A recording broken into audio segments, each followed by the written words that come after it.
Yeah, like this. Hello, I'm Earl Gibbs, and welcome to Speaking of Everything. I have a very interesting guest in the program this evening with me. You'll find out more after these words. The Windward Islands Bank. The Windward Islands Bank in three locations, Phillipsburg, Simpson Bay, and in cul-de-sac for all your banking needs, and GEBE, serving Simon for over 6 decades. GEBE, 24 hours water and electricity, your local water and electricity company. And we are back here and speaking of everything. And with me this evening, I have the leader of the PPA, Gracita Arundel. How you doing, man? I'm doing well. Thank you so much for having me on your program. Well, it's good to have you in the Yes, program. God So is good. it's been a while, right? It has been a while. Yeah. So thank you for the invite. Very happy to be here. You're welcome.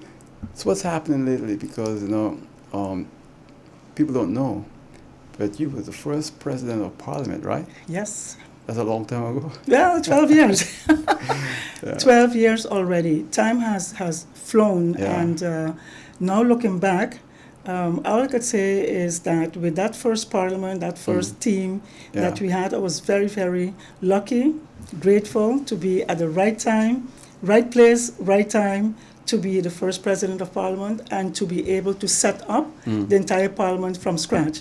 You know, it's very important, especially when you look back, Yeah. to have that opportunity to set the stage, Yeah. set the basis to going forward. And now looking back 12 years, you can see that the parliaments that followed after 10, Yeah. all they had to do was go into the office and get a job done. They didn't have to, worry about setting up the structure of the documentation flow. They didn't have to worry about having our own parliamentary crest.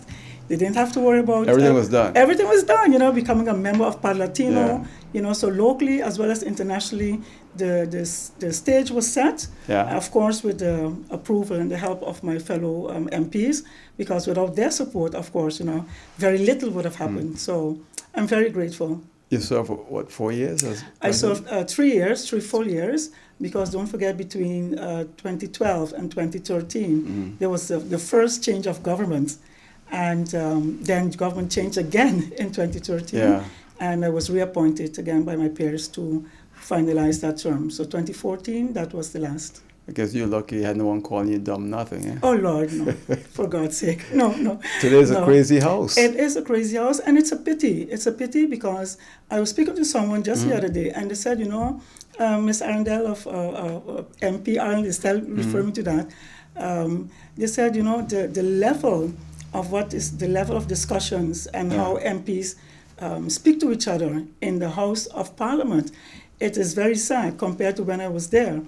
But I knew what my tasks were. I Right. knew what was expected of me, and regardless of the distractions that Right. took place, because believe me, there were distractions that took place between 2010 and 2014 when my term was up. It was a difficult period. It was a difficult period, but I kept my head high and I stayed focused on doing the people's business.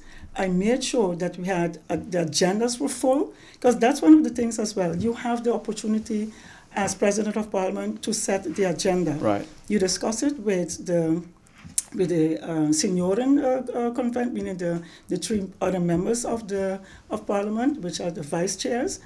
And once you get a consent, you fill the agendas. You make sure that the people come to Parliament and discuss the issues that are important to them. And that's what we did. We were working full time.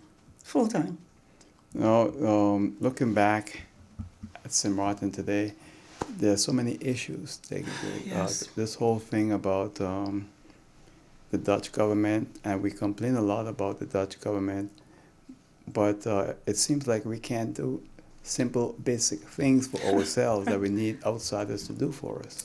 It's such a pity. On the one hand, indeed, our members of government and parliamentarians, not only now but before as well, we accuse the Dutch government of moving the goalpost. And yes, but if you know that they're moving the goalpost, what do you do as a player? You make sure that you have your plan B and your plan C and your plan D, especially knowing that you do not have the resources, the people, because we don't use all of our people when it comes to preparing our meetings, to Right. face the Dutch government in the negotiations. We hold it to a very small group. We don't plan properly, and then we accuse the Dutch government of moving the goalpost or telling us to be bent back over. I'm just paraphrasing what the current leaders are stating in the negotiations with Holland. If we don't plan and we don't prepare, and if we don't use all of our people who are able, willing, and capable to help, regardless of their political background, we will continue to fail the people of St. Martin. We will continue to fool the people of St. Martin because we are not giving them 100% of our time with the resources that we have and with the people that we have at their disposal. And that, I think, is a shame that the people are suffering. They don't know what's happening. Members of parliament are taking decisions on their own. The government doesn't know when the parliament, especially the president, takes a decision that binds the people of St. Martin. It's sad. It's sad. The grandstanding oral has to take 10 steps back and deal with the people's issues again at the forefront of the agenda. Well, it looks like everyone is his or her own boss, and there's no one is pulling party line anymore. It's just a wild, wild west. It is. And you can see it, how it flows over to the policy making and the decision making in terms of making the decisions for the people of St. Martin. How can you state that you're representing the people when to date, April 2022, there are people who are still suffering. There are people who still don't have a job. There are people whose homes are still not fixed. Yes, now they're picking up in terms of, they meaning government is picking up and saying, we're going to do the social housing. But this is what, since 2017. We're going on 5 years into after Hurricane Irma. Yeah. And the funds that the Dutch government, through the World Bank, presented to the people of St. Martin, if you don't have the plans to present to the judge, what I understand that their project that are yet have to be submitted, then you cannot get the funds. So you cannot blame Holland in that respect of playing a game.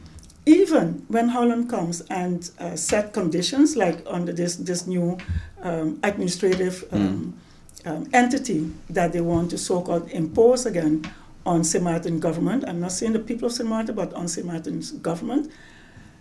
We did not plan, again, now we're going into 5 years into this entire issue, we did not plan to sit with Holland and say, okay, this is another entity you're coming with. What about turning this new entity with the amount of money that you have, with the amount of civil servants that you're going to put to our disposal, to execute these so-called country plans? Why don't you put them into the standing organization, and then create a counterpart system instead of creating a separate organization again to which the Parliament of St. Martin, and I guess of Aruba and Curacao as well, but let us stick to St. Martin, to which the Parliament of St. Martin will have a hindsight, so after the fact, chance to say something about it. That to me, that is mind-boggling. Yeah. It is unacceptable, but apparently it has been accepted by governments. So, are you in favor of the cohort, or? No, Oral. Knowing my background. So you're not in favor of it? Knowing my background, the people of St. Martin knows Gracita's background in terms of my involvement in constitutional affairs and having the advisory capacity in dealing with our constitutional history and future, especially since 1993 to date. As soon as it came out, the first draft, I wrote an opinion about it. I sent, I believe, 2 press releases since it came out, and voiced my objections that there we go again. We are implementing another administrative entity from The Hague, taking away the powers of the people of St. Martin through its parliament, because our government, because that's a caveat, because our government did not prepare to say, no, we do not need this. What we need is to sit around the table and the same country plans, the packages that you have now separated, because before it was for all 3 the islands the same thing. The same country plan, let us go down deeper into the organization and fill it out with the staff that you have, Holland, that you said can get the things done. With the ministries, we have 7 ministers. Ask them indeed, where are the spots that you need help to get this thing, to get the liquidity support based on the conditions that Holland set for us to receive that liquidity support to pay our bills, because that's what it is. People don't understand that liquidity support is paying our bills. Well, speaking about bills, right? When you became president of the Parliament of St. Martin on the 10th of October 2010, you had a debt of about 168 Absolutely. million Yes. dollars, right? Yes. But prior to that, and this is where history comes in. Yeah. And we should listen carefully, not to the rhetoric now, Okay. where some MPs are asking for debt forgiveness. We never, and I repeat, we never started with a clean financial slate that was promised to the people between 2007 leading up to 2010. When we signed that agreement, we never finalized those discussions. We barely had balanced budgets leading up to 10-10-10. We had debts to SHV. We had debts to the central government. We had debts to Holland. We had debts to third parties, right here in St. Martin. And a lot of it was kept out of the way, stating to speed up the negotiating process. And as leader of the PPA and a member of the Island Council at the time, and a member of the work group Constitutional Affairs at the time, I was ringing the bell and stating, yes, it's good for us to have our new status. However, we need to be honest with the people of St. Martin and say we are not ready, definitely in terms of our financials, because we have all of these debt. And Holland in the negotiating process, we should have asked for a better financial deal to write off the debt at that time, because then it was I would say better or easier to do. But now 12 years later. But a few years after that, the Dutch government said, look, if you want us to write off certain debt, you have to provide the invoices. I think correct. I remember that. And there were 70 invoices. or 100 million guilders, they could not provide That's correct. So you see that it goes then to the crux of the matter which I stated earlier. We can accuse Holland of a lot, definitely. There's a lot to be said on how they deal with us as a people. However, we need to turn around and look at our representatives as well and hold them accountable for the actions that they took then, because the consequences, we are feeling it today. We are being humiliated, but not because of the Dutch, because of our own inactions. I recently read in the papers that our own General Audit Chamber, Oral, had given the government a negative report on the 2019 year report. Yeah, right. And it said it was, again, inaccurate. There was so many misconceptions in that budget that the General Audit Chamber could not give their approval of it. When I read it, I was like, oh my God, nothing changed. Exactly. Aren't we learning? Whether it is this generation, the generation, aren't we learning of the mistakes that led us to ask to separate from the Netherlands Antilles, to have our own autonomy, and we continue making the same mistakes that we did while we were under the Netherlands Antillean government. So are you surprised that today, 12 years later, we have a national debt of over 1.4 billion guilders? Not surprised at all. And it will continue to climb. It will continue to climb, Oral, for 2 reasons. One, we continue doing the same things over and over and over again, and each time expecting a different outcome. That's the definition of insanity, right? And secondly, as a government and as a people, we have to take hard decisions for ourselves for the next generation. There are so many reports, whether it's the IMF report, whether it is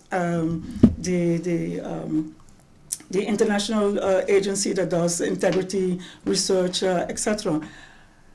We have 70% of non-compliance. There are people who don't pay their fair share. I'm not saying tax people, well, government needs taxes to Right. to execute their work, to fix roads, to build schools, to help the elderly, etc.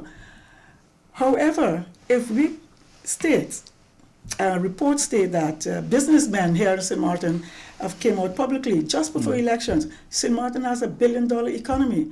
I'm like, okay, so why can't we see that on the roads? Why can't we see that on the in the schools, in the old people's homes, in the zoo? We don't even have a zoo. Why can't we see that in more sports, good sports facilities for our kids? Why? Because we want to continue putting our heads like ostriches in the sand and expecting that everything will blow over. It won't blow over, Aura, it's going to blow up in our faces. And as far as I'm concerned, it's already blowing up. Because the tipping point, when you drive around St. Martin today, April 2022, it's just amazing. I never would have expected St. Martin to look this crowded, this traffic jammed, this dirty in terms of car wrecks everywhere, huge billboards everywhere, and not in a structured manner, everywhere. I mean, that's eye pollution. Eye pollution. So government, while speaking, while they had the money from a trust fund to work faster, to make sure that everyone is compliant, to make sure that we turn the tide around, that we have 70% compliance and 30% like you have in most countries that they still fall through the cracks. We will keep being dependent on Holland for liquidity support. And being dependent on Holland with liquidity support with the conditions that Holland has imposed, starting with a 12.5% cut for civil servants, I was like, that was one of the first points that I was opposed to when I read the first proposal for Coho. And apparently it is still in that proposal.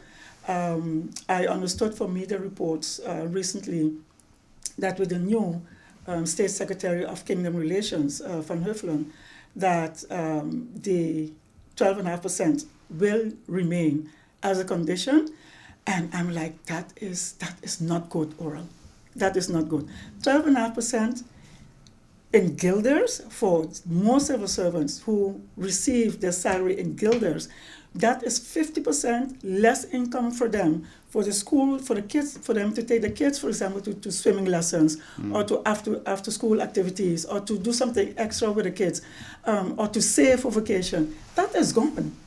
That is gone. So it has a downward spiral effect for our community with this 12.5% still being one of the conditions as long as liquidity support from Holland continues. Well, the Minister of Finance said that they don't need any support right now, and at the same time, you have a member of Parliament saying, well, we want debt cancellation. What's your position on debt cancellation?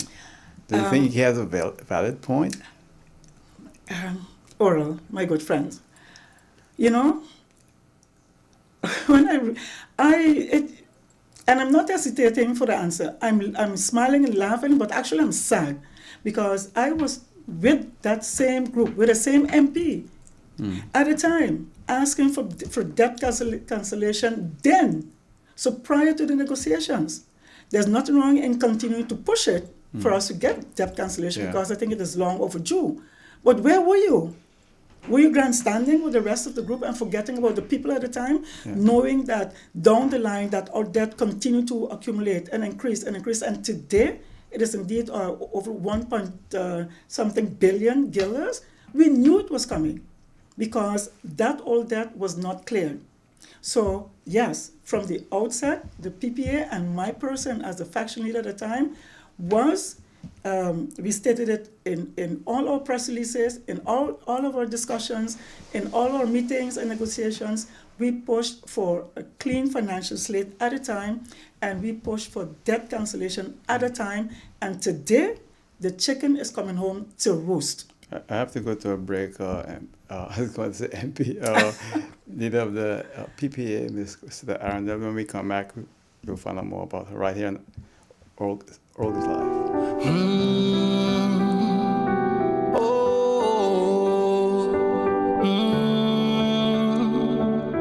In order to know what you want out of life, you need to observe, listen, and try it yourself. Promises, we can make it. If we work together, that's just how it is. Let's stand strong, and serve the land. Working hard as one nation, yes we can. The more difficult it is to achieve, the more satisfying it is to make it. Just believe in us, we'll see you through it all. Never give up. Never give up. We can make it. Never forget those who were there for you. And if you dream big, you might just achieve it. The power to serve, standing for community.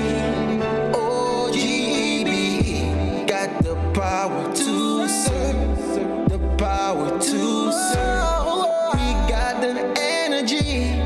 OGEB.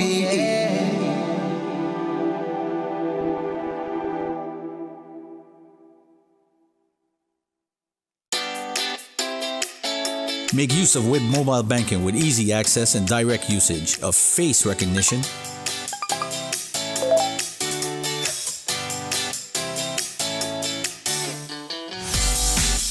PIN code,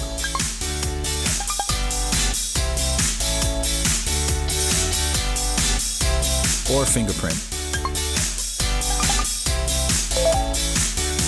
Download WIB mobile banking app and make your transaction from anywhere at any time. For more information, visit. My guest on Oral Gibbs Live is Dr. Gracita Arundel. She is the leader of the PPA. PPA stands for People's Progressive Alliance, always moving forward. All right, good. Having a progressive mind, vision, thinking forward, and that's what we have been doing. When we started out in 2003. So you're still going to contest the next election? God's willing, as long as I can, am able and willing, and there are people who are supportive of seeing PPA back in office in one form or the next. Yes, God's willing, we will be contesting the next elections. And it's so funny. I keep hearing that the other parties are preparing. I was like, well, we have elections tomorrow or what? Aren't they governing?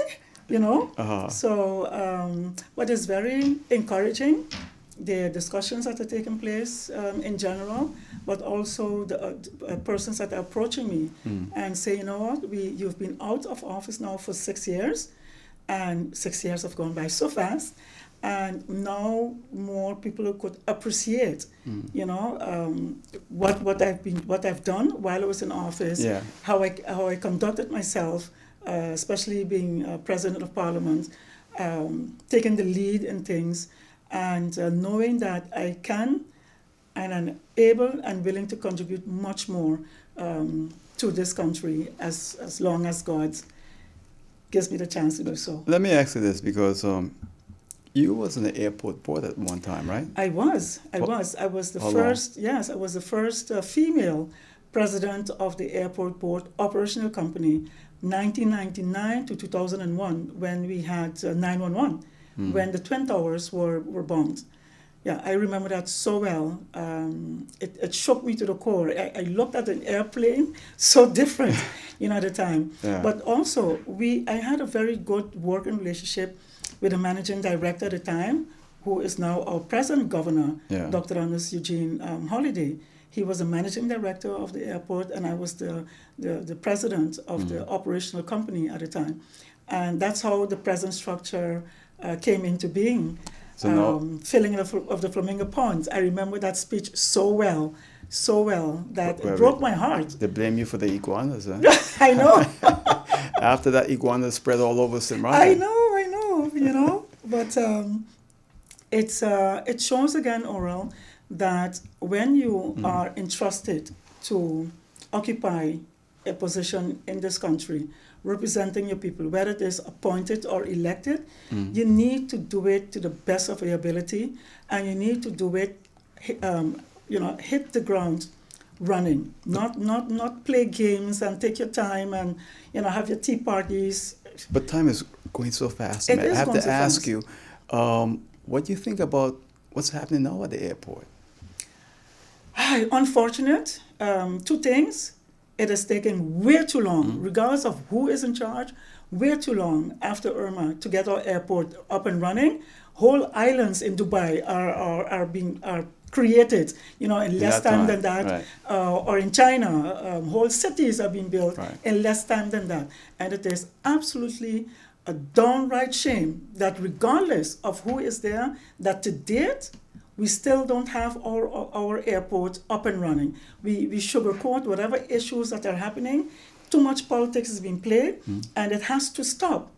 It has to stop. So when will people become mature and accept, firstly, responsibility, that if they are wrong, they're wrong, and two, if you cannot do the job, to step aside, and three, for the government people, the parliamentarians and government, to be on top of things. It is unacceptable for members of parliament to know what's happening, and government and those responsible for the airport don't know what's happening. Unacceptable. And we gloss over this But as if it's a joke. they really don't know what's happening? Well, then that makes it even worse. Then it is even worse to deal with such an important government-owned company that brings in revenue, that brings in our tourists, that brings in people to this island. Yeah. That it is being dealt this way. The politics. It is time for politics to step out of the airport, out of the harbor, out of GB. Politics should step out of it, and people should step in and step up for the people's sake. And what I mean, the people in general of St. Martin, who can be proud again of these government-owned companies. They should not be a cookie jar. They should not be this, they say in Dutch, a speelbal, the football of politicians, because they have the power at that moment to do whatever they want. When you cut your nose, you spite your face. Well, we are out of time. Only have 30 seconds. All yours in closing. Thank you very much. I want to leave this with the people of St. Martin. This is a beautiful country. This is all we've got. Let us love St. Martin and make it beautiful again, and hold our political representatives accountable for their actions. Thank you for having me. Well, I want to thank you again as leader of the PPA, and you always fight for the people of St. Martin. So I want to wish you much success, and hope we can have you back sometime real soon. All right? Thank you. All right, and that's it. That's the leader of the PPA, Dr. Gracita. I'll see you next time. Till then, good night. Take care. Bye.